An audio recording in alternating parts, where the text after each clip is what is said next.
Hello, this is Michael Stone, the host of We Earth Radio, where we have conversations that make a difference. We're committed to bringing you leading edge thinkers in the areas of environmental restoration, social justice, conscious evolution, and spiritual fulfillment.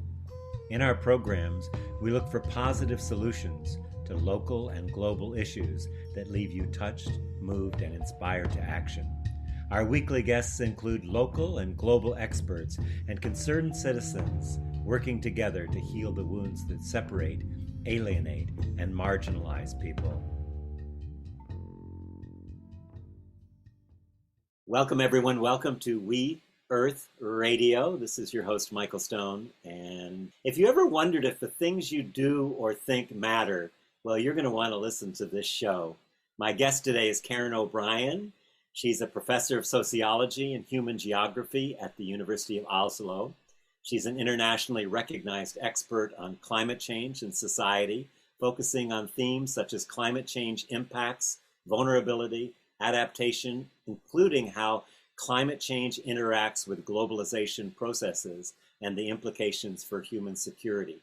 Karen is interested in how transdisciplinary and integral approaches to global change research can contribute to a better understanding of how societies both create and respond to change, and particularly the role of beliefs, values, and the worldview in transformations to sustainability. She is passionate about what potential there is in quantum social theory and the implications for climate change responses. Karen, welcome back to the show. Thank you. It's nice to be here again and talk to you, Michael.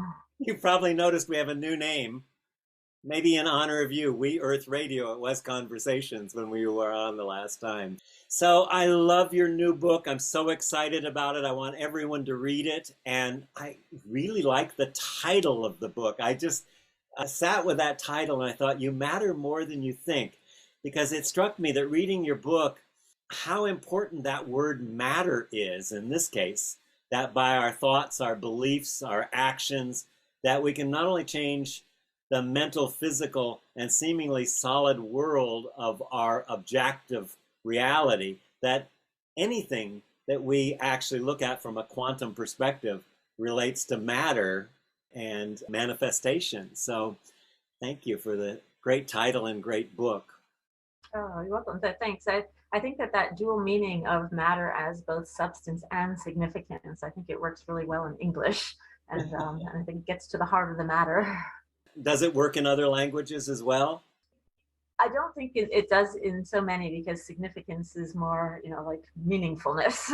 But what I'm looking at is like mind, matter, and meaning all together. So maybe translators have a good way of Great.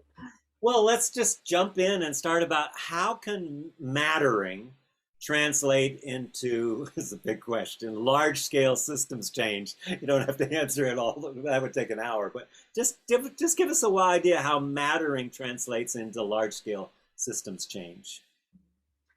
Yeah, that's really the basis of the book, because I think right now, many people don't feel like they matter. They feel like, oh gosh, I'm very insignificant. I can't actually have an impact on the world that makes any real difference.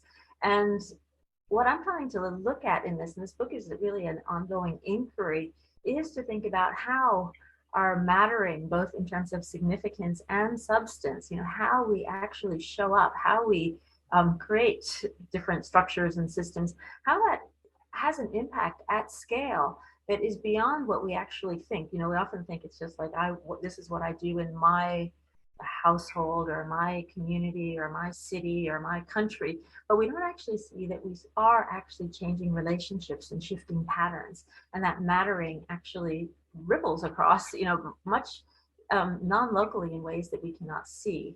And to me, that I think is much more empowering when we start to think about how we matter, literally. Yeah, as a therapist, so many people that I work with is a feeling of nothing I do makes any difference and I don't belong. And this overwhelming and growing, especially with COVID, sense of separate. I'm just another object in a world of objects. And the last time that we talked about climate change, which of course you're a climate scientist, The last time we talked, you talked about, well, climate change is not just a technological or a political issue, which of course those things are important, but ultimately it's a relationship issue. That so impacted my way of thinking and shifting my view. And maybe you can talk a little bit about that perspective and that shift in perspective. Yeah, to me, that's a very important shift in perspective because often we think of climate change as an environmental problem and we focus on the technical and behavioral changes that are needed or the political, systems changes and structural changes. But when you get to the heart of it, it really is a relationship issue. It's how I relate to myself, to others, to nature, to the future, to change itself. And when we start to see it from a relational perspective, it suddenly puts us in at the center of it because when we change ourselves, we actually influence relationships and we can actually influence systems and the future, etc. So I think it's a much more empowering way of looking at climate change, but also more accurate because systems are relationships among different parts to form a whole. And it's how we see those systems and how we see ourselves in relation to those systems that actually impacts what we do, how we do it, and whether we actually think we are making a difference. Yeah, and the whole area of social systems is transforming. I had Alex Rent on talking about quantum social change and how that relates to classical social change structures. And maybe you can tell a little bit about how you see quantum social change transforming our worldview about climate and how we can relate to climate change. Yeah, and that's where I think, I came across Alex Wendt's quantum social theory more than a decade ago. And it really got me thinking about like, okay, what does this actually mean for collective action regarding not just climate change, but many global environmental problems and complex challenges. And I think that for me, it puts us beyond this very like linear, atomistic, reductionistic, deterministic view of ourselves in the world, the things in space that we have to just really work to get lots of people and lots of action on the ground, to think about like, wow, small changes can make a really big difference. And that idea behind quantum social science in the core is entanglement. And of course, in quantum physics, it's at the subatomic, atomic, and molecular levels. But in quantum social theory and in Karen Barad's agential realism, it really is. It's inherent to us. It's part of our language. It's part of our communications. It's part of a shared context. And I think about from the perspective of climate change, that we are dramatically underestimating our collective capacity for social change by looking at it in such a very classical, reductionistic, mechanistic manner. And when you start to shift that narrative towards a quantum, whether you're looking at quantum social science as a metaphor or as its methods or in terms of the meanings, it really adds to our understanding of social change. Yeah, let's look at quantum social change for the opportunity. You said collective, but it's individual too, of transforming society. How does that relate to the rate of change? Because time is really a huge issue right now. That we got 1 decade left, or we're all gonna be gone. Scale and the depth needed to create the kind of ethical and equitable and sustainable lifestyle and culture that's needed in order to make the changes, which, we have the solutions. It's just how do we make the changes? Mm-hmm. Mm-hmm. And that's really, I think, Michael, you kind of pointed to the starting point of this book is like, how do we transform at the rate, depth, speed, and scale that is called for at this time? And I start the book just with reflections on the decade that matters. And we are in a period where we actually, the science is very clear that we have a very small window of opportunity to avoid irreversible, very dangerous climate change. And many would say that we're beyond certain tipping points, and that and of course we will experience losses, and as we talked about last time, that have to adapt to some of these changes. But this idea that that change takes a long time, we tend to kind of put, whether it's the Sustainable Development Goals or now the meeting the goals of the Paris Agreement, we tend to just throw off our like change into the future as if 2030, 2040, 2050, rather than bringing it right here to right now. And so we practice a politics of never getting there, and that we actually are always thinking that, okay, then we'll change, rather than saying, okay, what do we do right here and right now? And when we look at social change as a nonlinear process, it's based on our oneness and connections, then we start to see that it can happen a lot faster than we think. And I think that to me holds a lot of promise, because it's not that we sometimes we just think like, wow, there's a lot of lethargy in the system, there's a lot of inertia, how are we ever going to change these enormous systems, all these vested interests, power structures, etc. And that it can just put you on a trajectory where you just like extrapolate the past into the future and say game over. And what I think is important to do is to challenge those some of those assumptions about change. And that's what quantum physics has been doing. That's what quantum social science does. It says, wait a minute, what if actually we brought that future that we desire to right here and right now, and almost use that then to think about how do we generate those results now. And I think it can really be empowering, not just for individuals, but individuals as collectives. And that, to me, that the nuance that the I and the we are one is really an important part of quantum social change. Absolutely.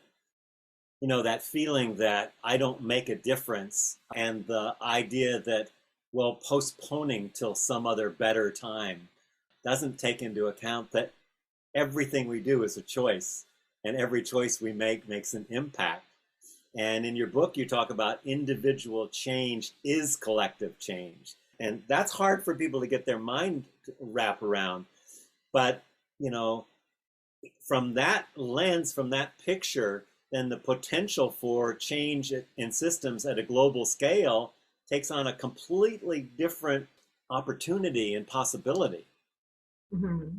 Yeah, and I think that like when we start to get that we are always, part of a whole, that when one part, like whole parts, and that idea is like, because we tend to think of ourselves still as separate, and our language, we don't even have the language to actually talk about that, those relationships in a way that captures the entanglement, the intra connections, within one whole system.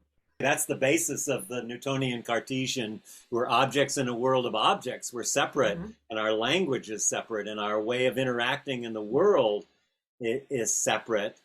And just to go back to the time thing, I was just, this whole view of time that we have, from the classical view of time, from past, to future, the linear time, to a nonlinear quantum view. How does looking at time from a new perspective change the way we view climate change too? Yeah. Well, I think that quantum physics tells us so many different things about time, but part of it to me, and in the original draft of the book that I released in June 2020, I had a chapter called Time Matters, and in that it was, I realized that there's a lot there that you could really go into the nature of time, and but I think that where it really pulls us to, in a very simple way, is almost like in a process philosophy, that the idea that we are mattering in the moment, now and now and now and now and now, and that those changes actually are pushing us onto a different trajectory in that moment, and it's not just us as individuals, but us as a collective. And that nonlinearity, it's, I think people aren't really capturing this idea of like of the potentiality that exists as more and more people follow, like just start to think differently, act differently, and be differently.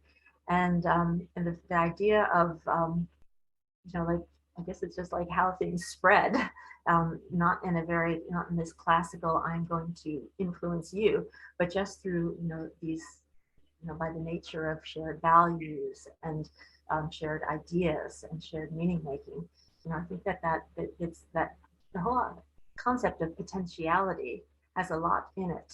And that I think is something that in a deterministic world, we really don't, we underestimate that. And as a result, we end up like in the object-oriented world, we're constantly trying to change others and to convince other people that they need to change, turning people into objects rather than like kind of activating people as subjects of change. And we know how people love to be changed by others. Oh yeah, those are Talk those about experiments talk that about never a work. stalemate. Mm-hmm. I always tell people in my courses that if you have good advice for someone, you should take it. Yeah, I think many people have learned that like when like trying to change others doesn't work, and yet that's a lot of the environmental movement is really kind of pointing fingers and saying you need to change, you need to do Right. this, and it unfortunately tends to backfire. We're talking about classical versus quantum, but I've been teaching mystical arts for years, and nothing in quantum is inconsistent with many of the indigenous and earlier views of relationship to the world and the interdependency. We talk about quantum indeterminacy and how that situates us, but the Greeks talked about kairos and chronos, two completely different perspectives on time. One, of course, the chronological, but the other is, emergent. And when the time is right, when the fruit is ripe for picking, kind of thing. So, we're talking, if sometimes people hear about quantum perspectives and they get all like, oh, well, and I don't understand that, or it's too difficult, or yeah, but that's only on the micro level. That doesn't happen on the macro level. And yet it has been for a long time. So, Absolutely. yeah. But, Yeah, I but think that you're right about that. you're bringing up another point that's really important. And I've never in my 76 years lived in a world that's felt so polarized, so divisive, so much anger, so much hatred, so much blame, so much finger pointing.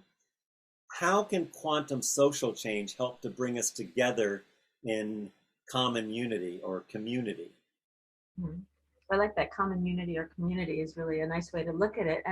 And when you start to like, it gets into different ideas of like, where do you draw the line between us and other? And it's so easy for us constantly to be othering anything, anyone who doesn't agree with us, or I think that there's a like a just a very an innate tendency to move towards like this othering in a classical worldview where we see ourselves as separate. From that quantum perspective, which is a relational worldview, which is very much consistent with indigenous worldviews and wisdom traditions, and I think that that's where the like that that power lies, because there's nothing new in it, yet it's just taking a different language, it's putting into like the physics and and where Western worldview, the Newtonian worldview, has had a lot of power. It has led to a colonial mentality. It has led to a lot of oppression. The quantum worldview is saying, whoa, whoa, whoa, we are actually connected. We are entangled, and it starts to almost dissolve those a lot of the rationales of thinking of in terms of hierarchies, and thinking of some people as um, expendable or dispensable, or the dehumanization of people. And I think in this a vibrant quantum world, both humans and non-humans all matter. And to me, that it asks us to ask different questions of like, often I've, my first reaction is always like, oh, it's like, how do I connect to these people or those others and everything? And then I remember like, oh, actually what I'm saying is that we are connected. And how do I touch that place of coherence, that, like the shared values, whether it's equity, compassion, dignity, things that all of us share. And to me, that it opens up a space of possibility for connecting. But again, it's not easy because we're almost trained to, to be in this very classical world of othering. Yeah. So to me, it takes a lot of practice. Yeah. I was just thinking as you were talking that one of the issues is that we live inside of a story, a narrative, our ego, we could call it, or many names for it, but basically a narrative. And the story, it's not like we're living the story. It's like the story is living us. And the story is fabricated by our beliefs, our assumptions, our familial, ancestral, cultural patterns that are all coming from the past. So it's almost as if we've taken the past and filed it in the future, and we just keep living into this story, and it gets more and more massive rather than more and more loose and more and more dynamic. Um, so when we talk about um, entanglement and non-locality and this kind of way of seeing the world when we go from I love that you mentioned Dan's "muy" when he says "muy." Dan Siegel's "muy," or you use "I," "we." Um, Talk about how we can actually begin to break down the strongly held beliefs and open ourselves more to, rather than being, a lot of that's about control, rather than being in control, to actually cultivate uncertainty and step into uncertainty and mutuality. Hmm. It's a little long question, I'm sorry.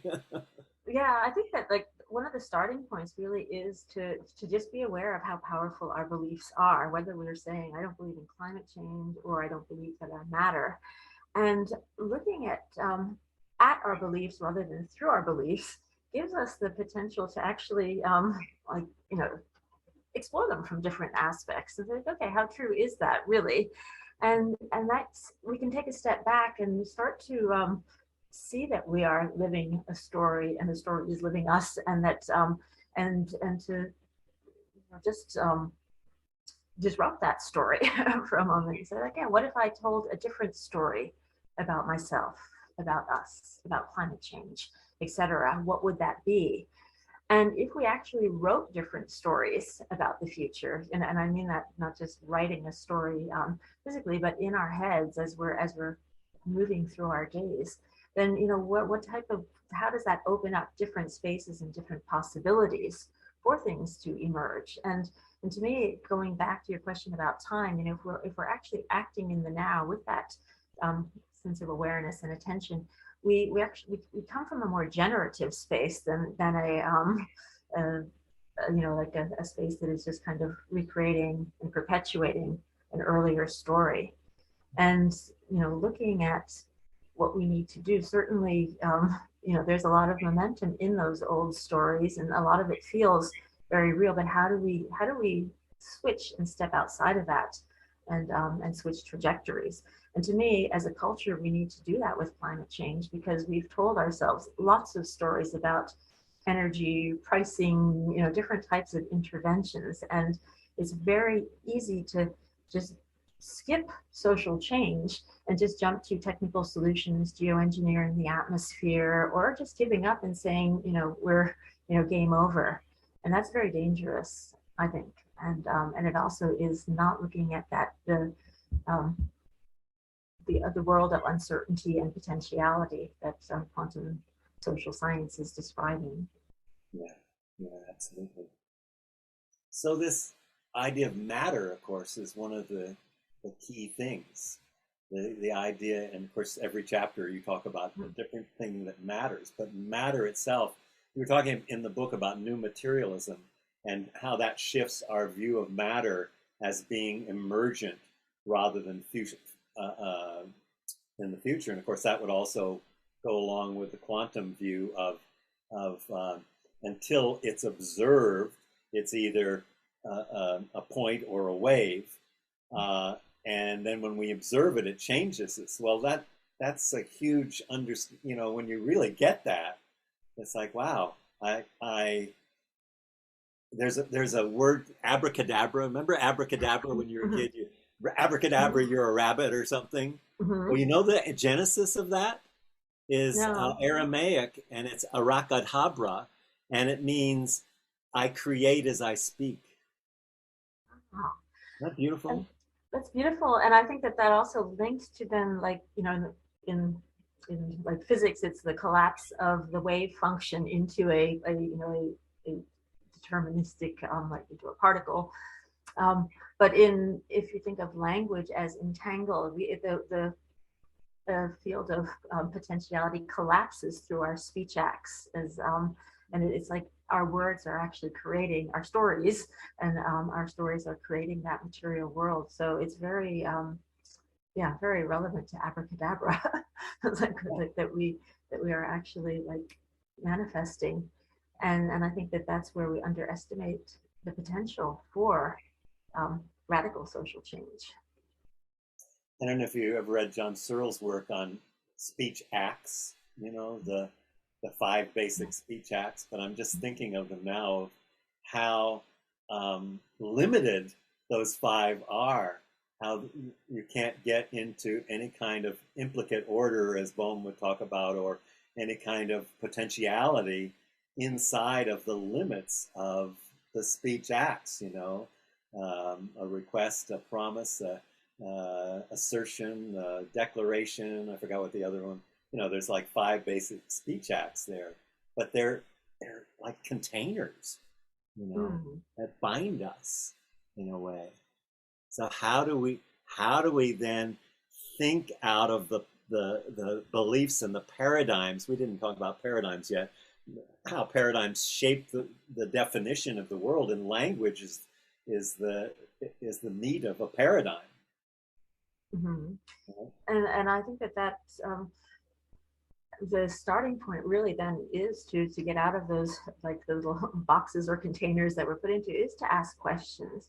And inquiry really opens, what if or why, and that's the nature of science itself, to ask questions about things. And I think it's David Bohm who says, asking the right question is really important. So we need to think about what questions are we asking and what are we missing. And a lot of what has driven me to actually look at quantum social change in relation to climate change is this understanding that, like, in the future, people will look back and say, what were they thinking back in 2021? And what were the beliefs that were driving society towards this polarization, towards separation, towards in this way? And then they might just say, wow, they didn't actually see that they were entangled. They didn't actually see that they mattered literally. And through their speech acts, through their and they just didn't see the possibilities that were right in front of them at that time. And to me, that's like opening up that space calls for imagination. It calls for creativity. It calls for actually connecting, the head, the heart, the hands, and really embodying what we're talking about. So, while in some ways I think of like my um, experience in writing this book has been very cognitive, like, okay, I've got to think about this and read and everything. I think it's as much that to be able to think about, like, how can we be quantum social change? How can we live it? How do you embody a new paradigm rather than just talk about it?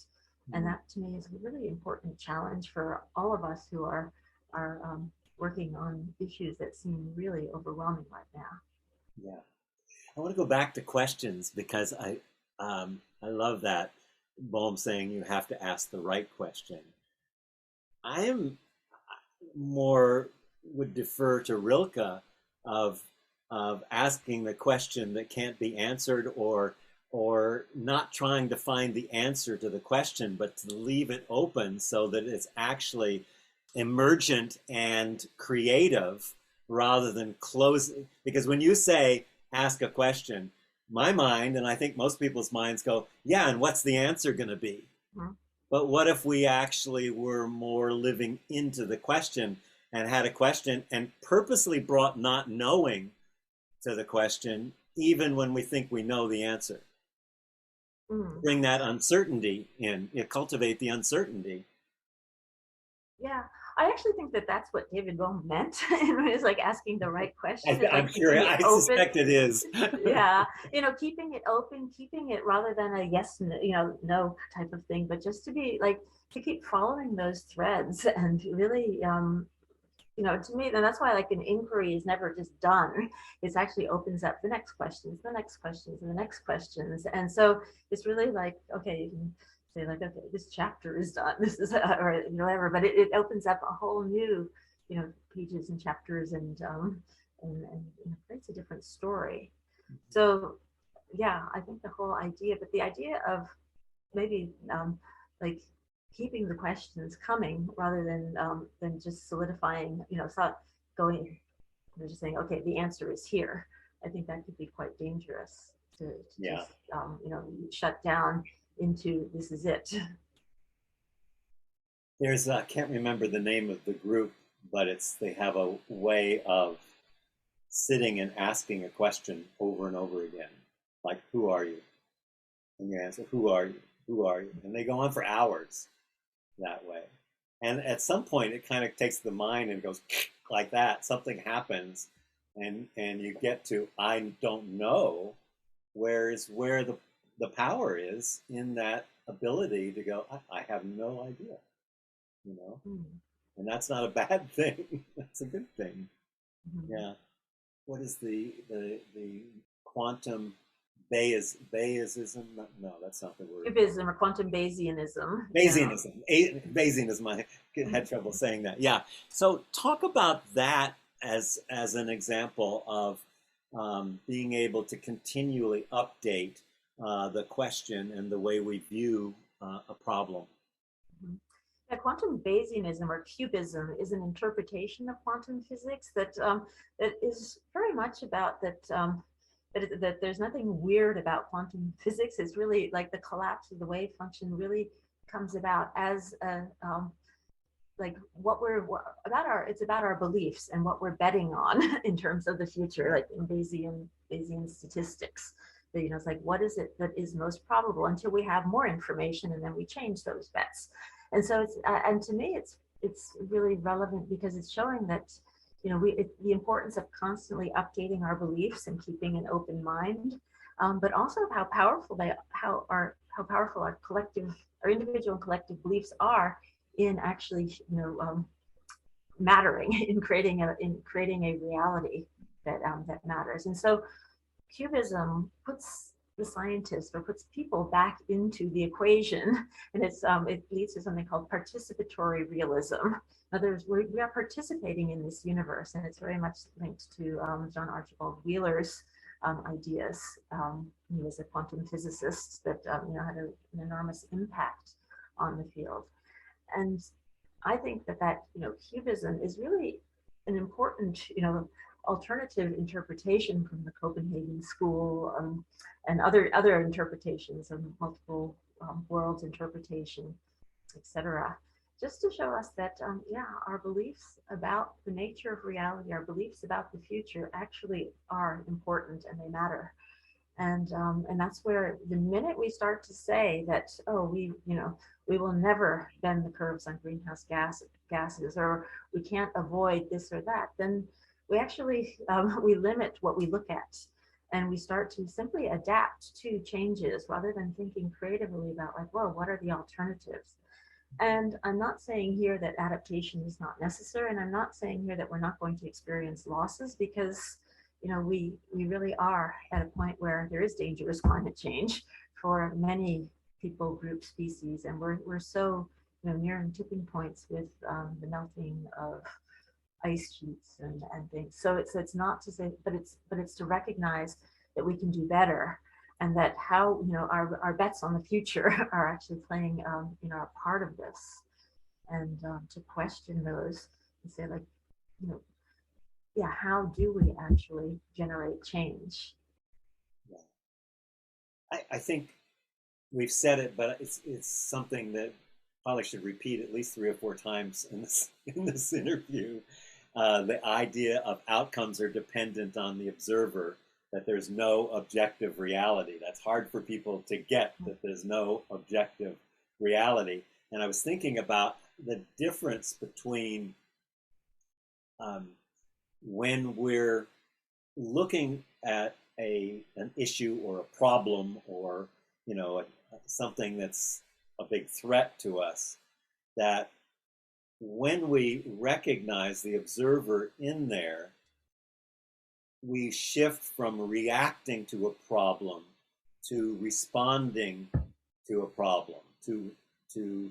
I think you said about it increase. I'm putting words in your mouth, I'm afraid, but that it increases our sense of responsibility and agency, our ability to make change. And it's that space between the stimulus and the response gets bigger when you have more possibility, more potentiality. And I think that you said that very well. It's the idea of responsibility, like that our ability to actually act in the moment in a way that isn't just repeating past patterns and following all previous assumptions and beliefs, but to say like, okay, what does this moment call for from me right here and right now? And to me, that's an enormous space of potential for stepping outside of the usual story or script, and actually shifting patterns, shifting systems, shifting cultures, and it opens up then like a different way of thinking about scaling change. Because it was like, oh, we're creating these patterns, and so in the last time that we talked about like connecting the dots and seeing what's going on in this bigger picture, but I think this brings us to how do we actually change those patterns, change those connections, so in a way that moves us in a world where all life can thrive. Yeah. The sense that the future is conditional, and that we are co-creating. The Buddhists have a wonderful term I love: interdependent co-creation, co-arising, interdependently co-arising. That's such a wonderful term, that kind of says everything that we're talking about.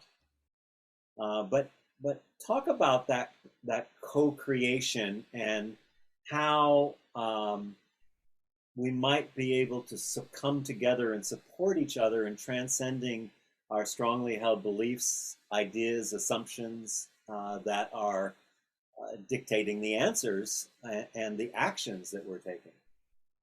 Well, today it's the like, sometimes we all feel like from a very individualistic perspective, like, oh, it's up to me, and that it's like we don't actually see that it's up to like we this connection that we are part of.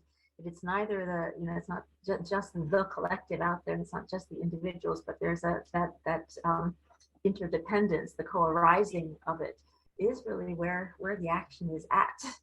And that if we minimize and trivialize ourselves in that, then we miss that space for actually having those the ripple effects across space and time into like helping that alternative future to co-arise, that potential future.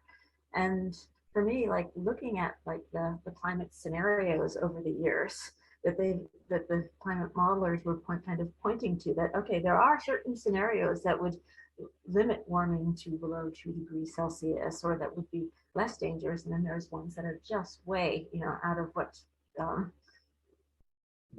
just kind of game over scenarios. And I was very happy. It's like, oh, it's really great to see these scenarios, and like, how do we get there? And to me, it's not a question of whether we can, but the how. How do we transform? And I think that it brings us exactly to that idea of the interdependently co-arising, that that when we make that shift in our thinking and recognize like that the other is you, that we are like that, and other species too, that it's we take a responsibility for the whole and the values that apply to the whole, then when when you act in that way, then you don't create these fragments and these like pieces and polarizations and polarities and things. You end up more aligned. And it doesn't mean that everything has to be the same, but just like the principles that will get us to sustainability are very actually quite simple. Yeah, you're reminding me of the book I think you worked on with Paul Hawken, Drawdown, and the 100 solutions to climate change. And when I look at those solutions, first of all, they're simple mostly. Secondly, they are value based. And I think that's a big issue that we need to look at. What are our values? What do we actually believe? Do we believe in equality? Do we believe in health care for everyone? Do we believe in honoring the natural world? And do we believe that we're connected and interdependent with the natural world? These kinds of values and beliefs are what's going to allow us to take the actions that will create the cultural movement that we're wanting to awaken in people. Mm. That's very much, a part of quantum social change. It's like, what matters to me and to everyone, and like to the whole.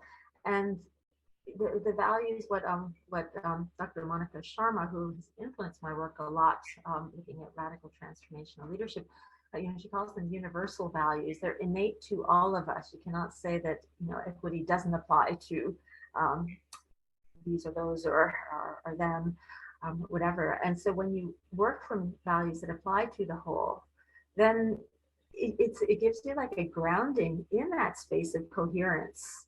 And it gives you that space of connection, and you speak much more powerfully, you act much more powerfully, and you are like in that entangled space of unity. And I think that, to me, when we bring values in, when we can start to really like enter the space of transformation from there, we start to see that, like, wow, there, in that political sphere of polarization, there's lots of opportunities for connection, like, because for most people, like, yeah, I think I used the quote from science writer John Horgan, is like, humanity is matter that yearns to matter. And I think that we all, like, everyone wants to be like mattering to someone, and then it comes down to like just love, appreciation, being seen and acknowledged. And we're living in a society now where so many people, the classical paradigm has led to so much like loneliness and feeling like insignificant. And it really is, it's a paradigm that is literally killing us in terms of, collectively as a planet, and looking at, extinction of species and the degradation of ecosystems. And, we're on a trajectory that really needs to be shifted. And one of the reasons that I wrote this book was part of my own journey, like, to say, like, wow, what if we take science seriously, and what would it take for us to actually shift from that paradigm? And because, as you mentioned before, this is not new. This is, many relational paradigms have existed for millennia. So how do we take that back and start to relate differently to each other, to ourselves, and to the environment? One of the big issues that I see, particularly as a journalist, is the impact of media. And you talk about science, but the media has actually turned science into a political issue, and is using science, from my perspective now around COVID, but has been using it. And people are saying, oh, good, science is back in the White House in the US. Science is not back in the White House. Science is about debate, is about uncertainty, is about skepticism, is about asking questions. And whatever you believe about COVID right now, questions are not being answered, and the media is pouring fear out. Even Amy Goodman, who I've loved for her tenacity in Democracy Now!, has been one of the biggest purveyors of fear in this pandemic.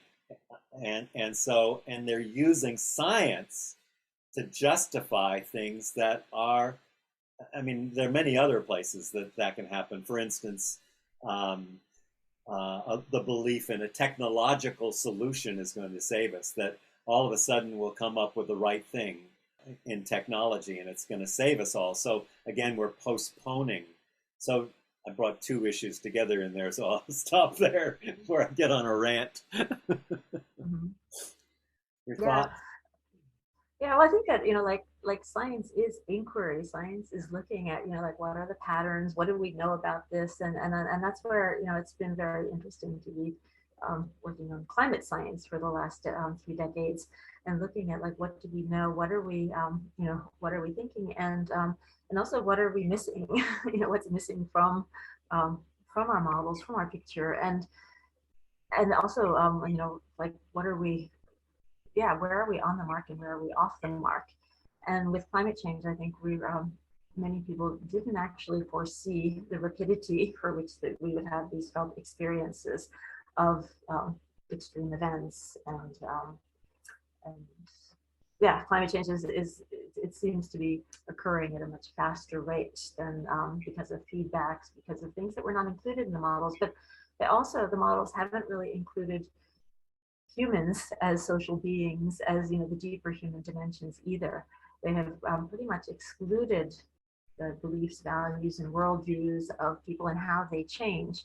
And so for me, that there's like science itself is always incomplete. So how can we expand science, open up inquiries, and ask different questions and the right questions, and really get it so that we're not so it's not as an emotional right wrong type of thing, but it's that and getting to the like what is the best understanding of this right here and right now.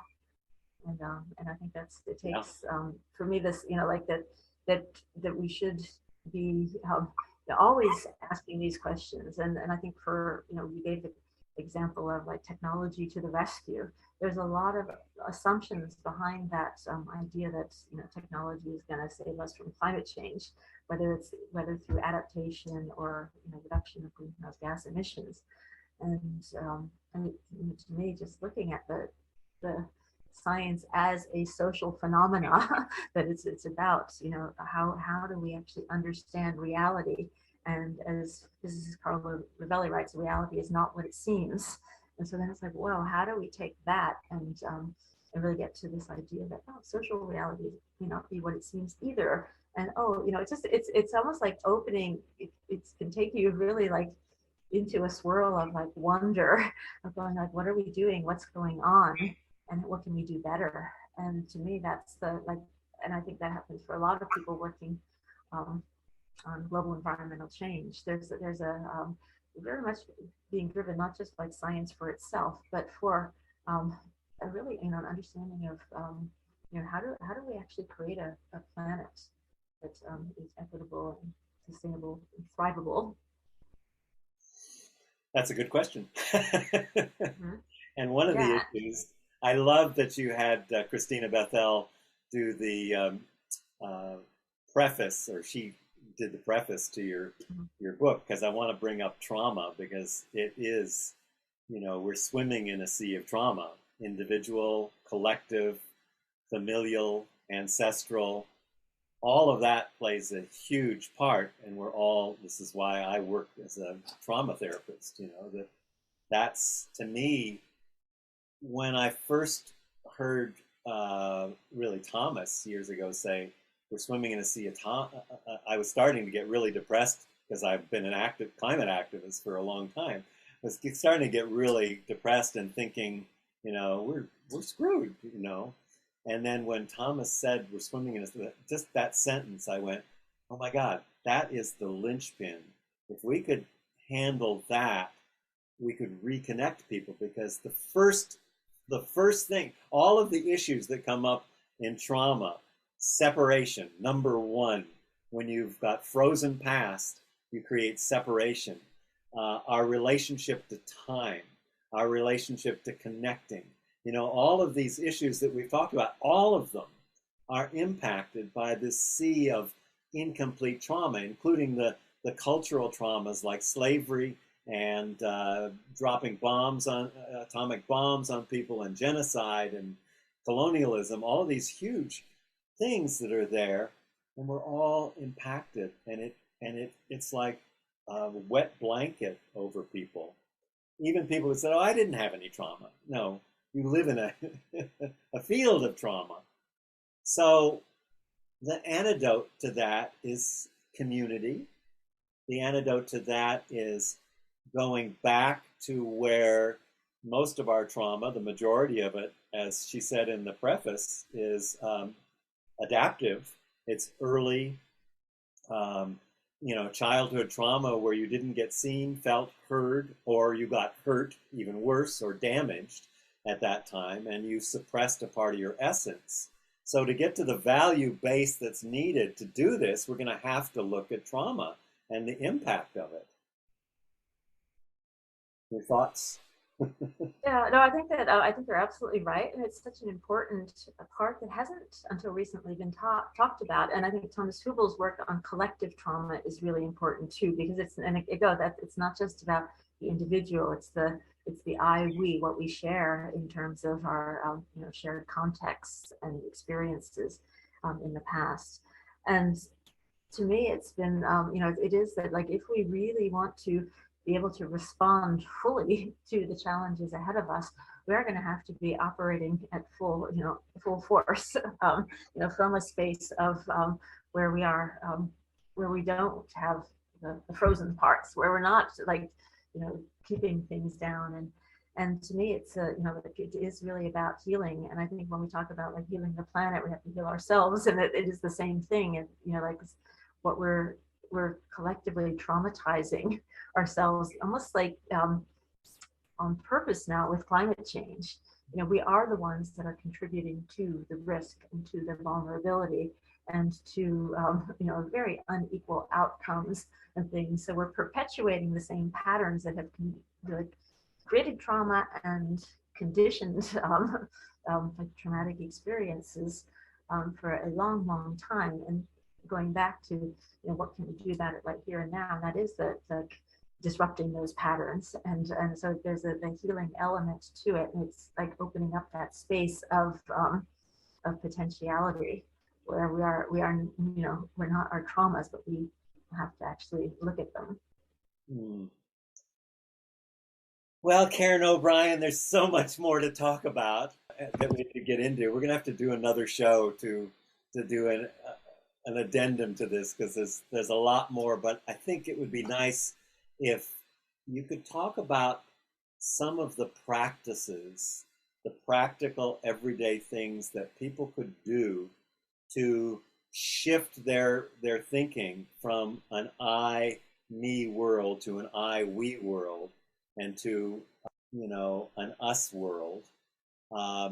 And what are some of the practices that you do and that you see that we can do that can really open us up to a more quantum perspective, a more interdependent perspective on our relationship to ourselves and the world and nature? That's a great question, and I think there are like hundreds of practices that have been done. Everyone has their own thing, whether it's meditation or drawing or skiing or whatever. But it's really the quality that we show up that actually influences, whether that has any type of creates any shift in our mindset. If we show up with a kind of like a competitive, I'm going to do this type of thing, we're still in that same mindset. And so to get at to I think there's just a lot of different ways that we can open up that space. And it's often through doing things that we love or doing things that are meaningful to us. And yet there's things that just really do need practice. And because, I often do get overwhelmed by the gravity of climate change when I read about what's the latest reports on Antarctica or things. And to me, like, just to constantly go back to like meditation or to yoga or to going for long walks and things, and just kind of grounding myself is essential. And so come January, I'm signed up for the Vipassana meditation retreat. Yay. Just to actually take that little break from it and things. But other people might want to do dance or like just yeah, there's so many different ways of approaching it. But I think that we have to also like keep in mind that it's like to keep the like the joy in life and to be able to see the possibility and potentiality in every moment. It's like to me it's such an essential part of it. Not to get sucked into despondency and despair at a time when that actually is like would make from the story that we're being told that would make the most sense. To get very fearful, to get very um, just freaked out about everything that's going on. And I just remind myself all the time that we can do better than this. And that keeps me going. And, because there is such a huge difference between, 1.5 degrees Celsius of climate change and 2 degrees, 3 degrees, 4 degrees. That nonlinearity is really hard for people to imagine what that world would be like. And An exponential rise too. yeah, the exponential rise and the exponential impacts that like what we've seen now is it's just it's traumatic but it's nothing compared to what will happen unless we shift. And that's why for me it's so important to really work with paradigms, to really think differently, and to challenge myself to get out of my own way in terms of how do we like give ourselves and others a message of mattering, literally mattering when it comes to shaping the future. Yeah. Yeah, it comes to mind what you're saying, all the different possibilities, but one of the key things to me seems to be paying attention to how we pay attention. Are we presencing or are we othering? Are we feeling the connection or are we pushing it away? That's, yeah. Yeah, that is like that is a practice to hold that awareness and to hold that, like reflexivity. Yeah. Such a delight to be with you, Karen O'Brien. Thank you so much for your time and your amazing work. And I know our listeners are going to really enjoy hearing about your book and reading your book. You Matter More Than You Think, Quantum Social Change for a Thriving World. And I highly recommend this book, and I hope everyone will go out and buy it and be inspired. So thank you. Thank you, Michael, and thanks. It was wonderful to talk to you again.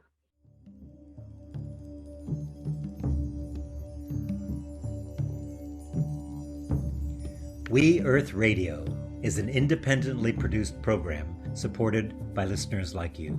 We are committed to bringing you leading-edge thinkers in the areas of environmental restoration, social justice, conscious evolution, and spiritual fulfillment. If you would like to receive our complimentary newsletter, The Well of Light, make a contribution, or listen to any of our past shows, go to our website, welloflight.com. Thank you so much for your commitment to a world that works for all life.